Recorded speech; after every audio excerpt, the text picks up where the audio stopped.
Hello friends, now we have another topic of the chapter number 14. Chapter number 14. The another topic is Great Northern Plain.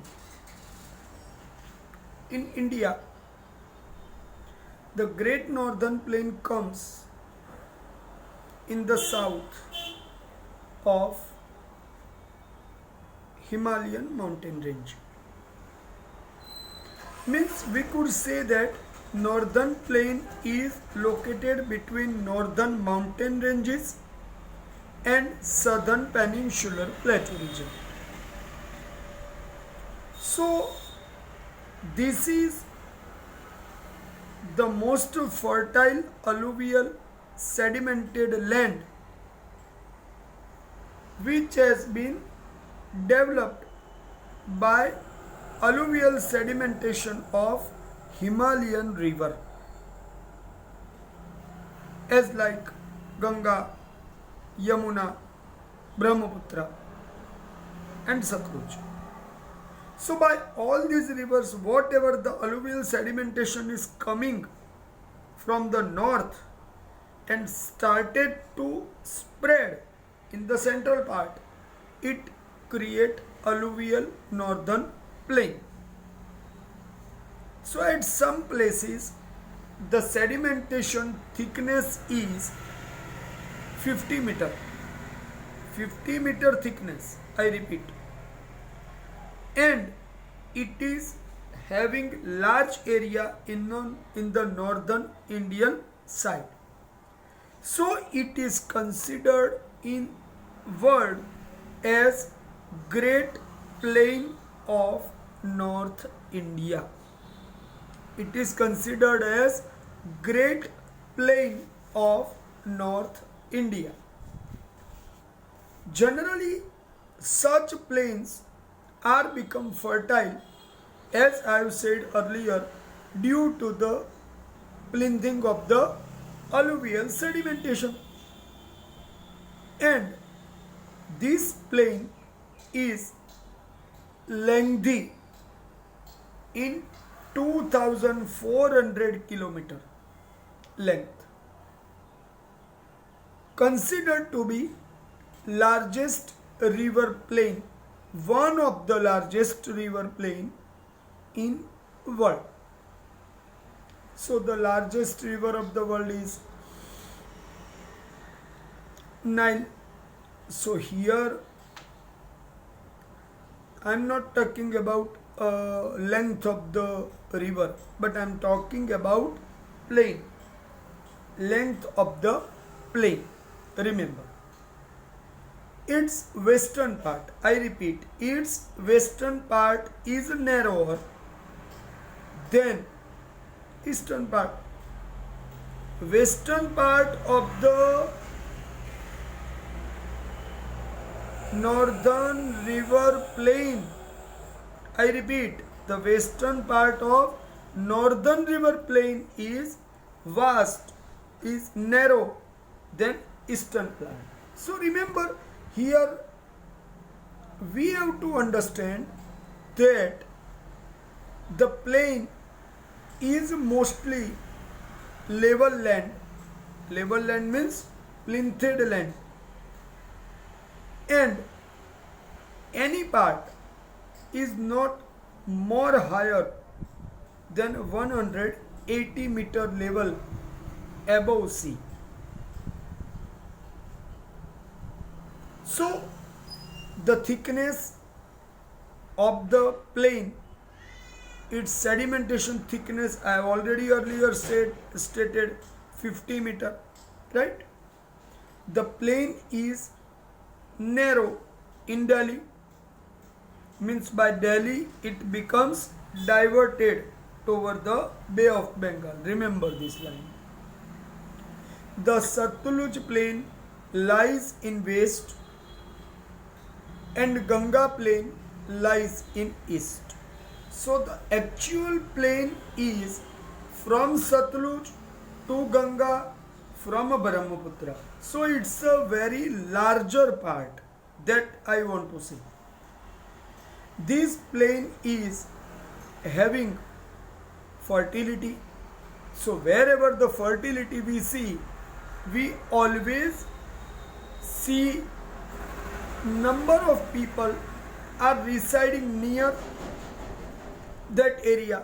So same way here also many important cities have been settled. Cities like Delhi, Kanpur, Lucknow, Allahabad, Varanasi, Patna, Kolkata. See, I want to say one thing more.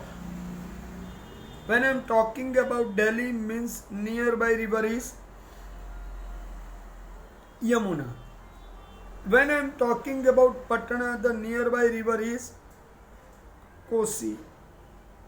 When I am talking about Allahabad, the nearby river is Ganga, and near the Allahabad the three rivers are merging, Ganga, Yamuna and Saraswati. So it means you understand that many rivers are merging in each other and creating vast river plain. Understand this point. So here lots of the rivers are creating this larger plain. Okay. So in western side the Satluj is there, Sindhu, Satluj, Jhelum, Chenab, Ravi, Beas in the western side. So it is creating Satluj plain. Then it is also indicating one important word to us, Doab. In the Punjab region, Punjab the word is there, right? Punjab. Panj means 5, Ab means water. Doab, Do means 2, Ab means river, means water, means the region of 2 rivers, basic 2 rivers, Sindhu and Satluj, is creating this Doab land, and the plain is formed in Punjab is creation of Satluj, Jhelum, Chenab, Ravi, Beas, means the region of 5 rivers is here. So in that way it is considered to be region of Doab and Punjab. It extended towards the Pakistan because the some part of the Punjab is departed in 1947 in the Pakistan as a western Punjab. So in India is the eastern Punjab. Okay. We are trying to understand about this region. In the region of Ganga, let us discuss which region is included. I want to discuss something. When by Delhi it is starts to enter towards its east, here Yamuna meet from the north, Gomati, Gagra, Gandak, then last Kosi is also merging. As the plain starts to continue, Delhi Yamuna, in near Delhi Yamuna is there, so it will be merged. In the Allahabad I have already stated that Ganga, Yamuna and Brahmaputra are merging and creating the merger point, which is known as Sangam Tirtha. Sangam means merger point. So thereafter from the north Kosi enter. Okay, in this holy region other rivers are also entering. So from the peninsular plateau the Yamuna is entering toward its north, but in the northern side the plain is developed with the lots of the fertility and it becomes the very fertile land. So many cities are established near this region. Okay, now we are understanding the physiographical parts of the northern river plain. Bhabar, I repeat, Bhabar, Terai, Bangar or Bangar, and Khadar or Khadar. Let's understand first about Bhabar. Bhabar is a small and narrow belt of gravels and stones lies parallel to the river from Sindhu to Tista in Shivalik foothills. It is wider from 8 to 16 kilometers. I repeat the explanation, nothing, we are in a hurry. Carefully listen. A narrow and small belt of gravels and stones, pebbles, lies parallel to Sindhu, parallel from Sindhu to Tista river. You can go through by the map. Where is the Sindhu and where is the Tista? That part is called Bhabar. It is 16 kilometer, maximum 16 kilometer wide. It is called Bhabar. Okay. Let's discuss about Terai region. The Terai region is humid and marshy land, comes next to Bhabar. In this region, we can see dense forest and diversified wildlife because the Shivalik foothills to the Terai slopes, the complete covered with the vegetation. Here, as I have stated, from Bhabar to Terai. But when we understand in the alluvial sedimentation, it is also divided in two other parts. Wherever the old alluvium land is found is called Bangar.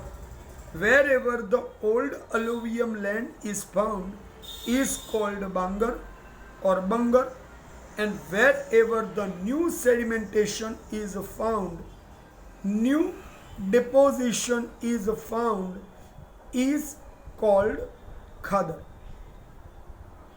Remember, old alluvium, in a simple language I am saying, and you have to remember this minimum. Old alluvium is called Bangar or Bangar, and the new alluvium sedimentation is called Khadar or Khadar. Right, my friends? So here we have discussed about Great Northern Plain. This is the second point in the physiographical divisions. Last lecture we started to discuss.